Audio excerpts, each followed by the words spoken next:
Well, let's talk to Peter Greste. He's in the capital, Mogadishu, for us now. Peter, the pictures we're seeing here are heartbreaking. You've been out and about. Tell us what you've been seeing there. Well, the pictures are very, very heartbreaking indeed, and we're seeing these pictures repeated right across vast districts of Mogadishu. In fact, everywhere you go now, you can see in pretty well every vacant plot of land, refugee camps, IDP camps are springing up with alarming frequency. In fact, the UN calculates that about 1,000 new refugees are coming in here every day, and this is despite the fact, remember, that this area is now considered to be a famine, with the threshold of a famine, the statistics for famine, far exceeded in a lot of areas. Well, I'm joined by Ambassador Wafula Wamunyinyi, who's the African Union's deputy envoy to this crisis. Ambassador, I'm just wondering if you can explain to me, a lot of people are wondering why it's taking the African Union so long to respond to the crisis as an institution.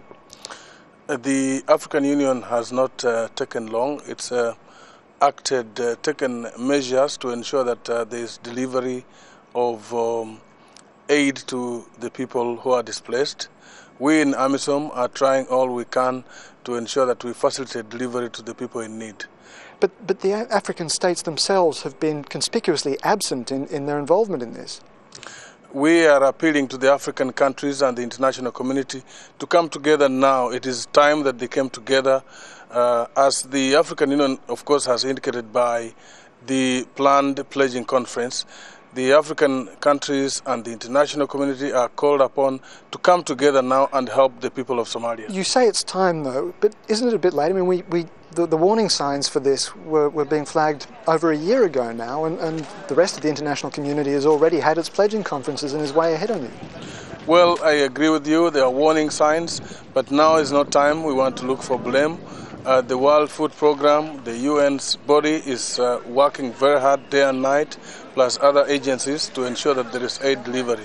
I am sure the African Union, with the pledging conference, is going to put in much also contribution towards helping the people to alleviate the problem. Okay, let's assume that the pledging conference goes well. You still have massive logistical and security problems in getting aid in. I mean, this is a famine, isn't it? How long will it take, do you think, for the donations to catch up with the need?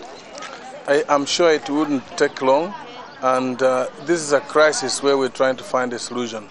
We in AMISOM, apart from dealing with the facilitation of aid to the people in need, we are also trying to secure Mogadishu. We're trying as much as possible to ensure that the delivery reaches the people, that Mogadishu is kept secure. It is made conducive for the delivery by the international actors to reach the people. You say that you are fighting a war as well.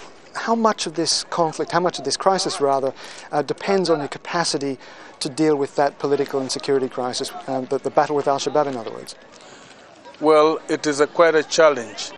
The kind of war that we're fighting here, is in build-up areas. We've got challenges with the terrain, but at the same time we're facing this crisis.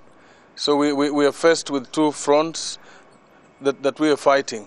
But do you think the rest of the world is very engaged, of course, in the humanitarian crisis, but do you think they're sufficiently engaged in the war that you're fighting? No. If we got the correct support, there has been delay in troop generation.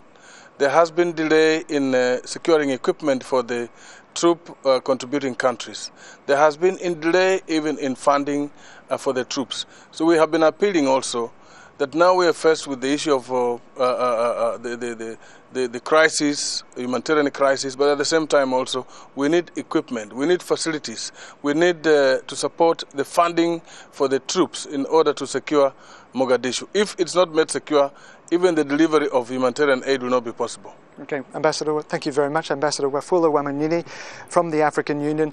And Darren, one more thing. The authorities here are trying to get food, but it's not just about the quantity of food. There is a real nutrition problem. They can get basic maize meal in here, but that's not enough. There has to be nutritious food, and that's simply not arriving. Peter, thank you. Well, let's just remind you of the wider picture of the problem in the area. It's not only Somalia that's been affected by the famine. 12 million people are said to be starving across the whole of East Africa. A UK relief agency says nearly half the children in northern Kenya are in urgent need of food, and some parts of Ethiopia and Djibouti have also been affected by the disaster.